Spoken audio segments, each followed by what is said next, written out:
Welcome to the Real Estate Show with Pat Lopez, where we talk everything real estate. For this show, we're going to be talking about the Zillow consumer housing trends for 2024, but this is for the sellers. Last week, I talked about buyers. This week, we're going to talk about sellers. So the first thing we're going to talk about is, hey, the average age of a seller is 47 years old. Now, let's look at generations. What percentage of generations are buying? So Gen Zs, they are 18 to 29 years old, and they represent 13% of sellers. We have the millennials. They're 30 to 44 years old, and they represent 32% of sellers, the biggest group.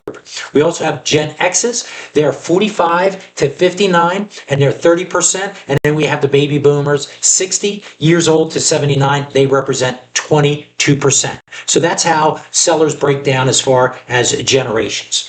Okay, sellers buying per region, and the regions are going to be the same as the buyers.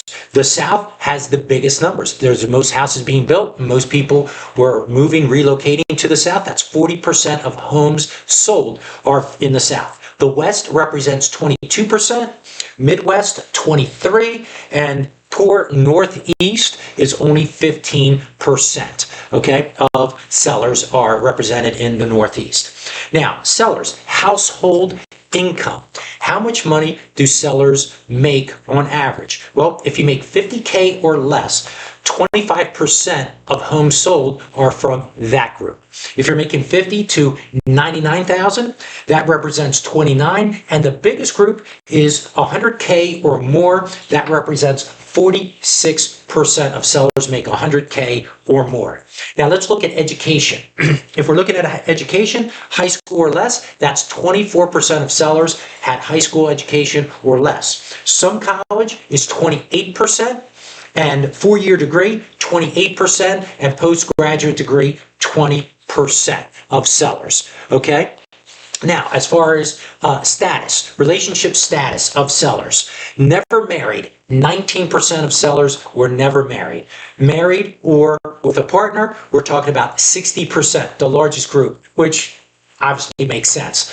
And then divorced, separated, or widowers, that's 21%. Makeup of sales. Now, if we look at the average sale price, if we go back to 2028, the average sale price was $227,000. If we look at 2029, that rose to $239,000. 2020, $252,000. 2021, $288,000. 2022, $338,000. We go to 2023, that number jumps to $342,000, and now in 2024, we're at $363,000. So for everybody out there waiting for that housing crash, it looks like it's not happening. Matter of fact, if we go all the way back from 1942 to current days, there was only 7 times that real estate dropped. So real estate is an unbelievable investment, especially most people stay in their homes for not 1 or 2 years. They stay in their homes multiple years, and we'll get into those numbers in a second. Okay, how many sellers are selling a house and buying a house? Because most of the time, most sellers end up being buyers. So back in 2018, 61% of all sellers became buyers as well. 2019, that number was 64%. If we look at 2020, that was 63. If we're looking at 2021, 65%. 2022, 71%.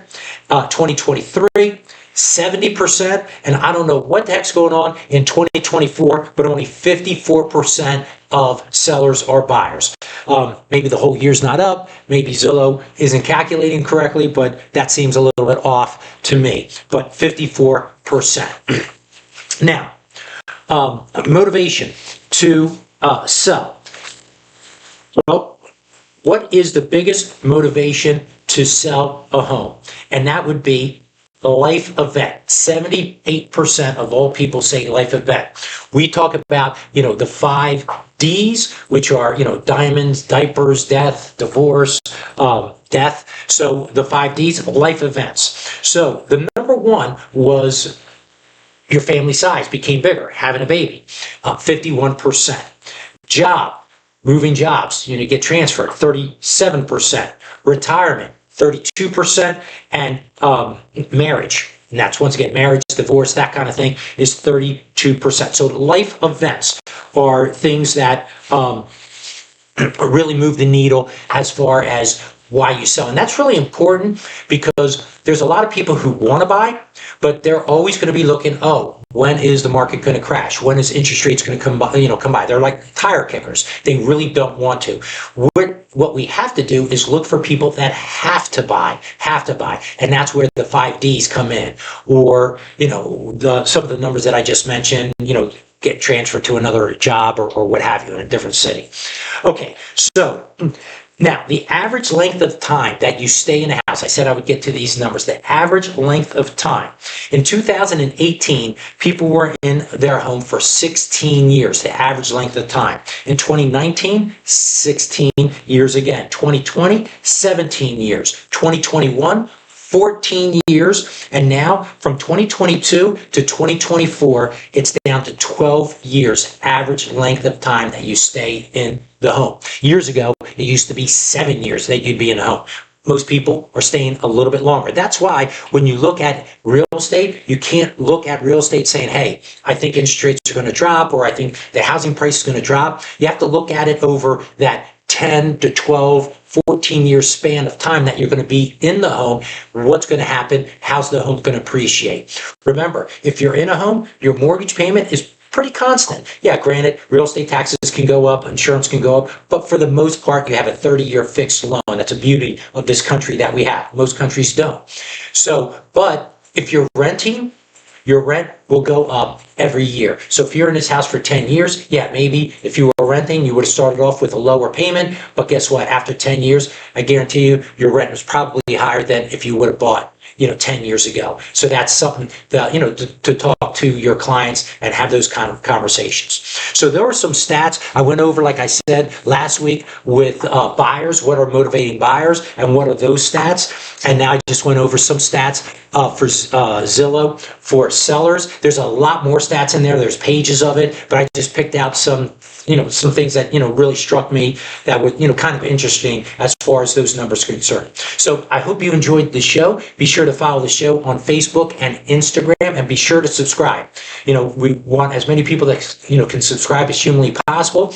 I have some guests coming up now that I figured I would, switch things up a little bit and talk some, statistics and stats. Some interesting stuff came up, so I figured we would talk about it. But like I said, I have some really good guests coming up. Be sure to follow the show and leave some comments. Tell me some things that you'd like me to cover in the future. Remember, the show is everything real estate, no limits. Hope you enjoyed the show, and I'll see you next week.